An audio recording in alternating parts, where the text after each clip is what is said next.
Hello guys, ఎలా ఉన్నారు? ఈరోజు ఆంధ్రప్రదేశ్ న్యూస్ హెడ్లైన్స్ విషయానికి వస్తే, ప్రధాన పెట్టుబడి ఒప్పందంపై సంతకం చేయబడింది.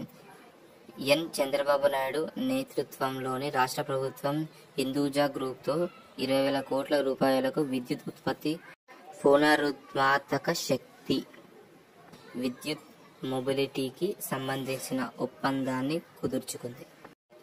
ఆయిల్ ప్లాంట్ సాగు పెరుగుదల మరియు స్థిరత్వ ఆందోళన. ఆంధ్రప్రదేశ్ ఇప్పుడు భారతదేశంలోని ముడి పామ్ ఆయిల్ సిపిఓలో 80% ఉత్పత్తి చేస్తుంది మరియు 2010 నుంచి 2023 మధ్య ఆయిల్ ఫామ్ విస్తీర్ణలో 122% పెరుగుదలను చూపించింది.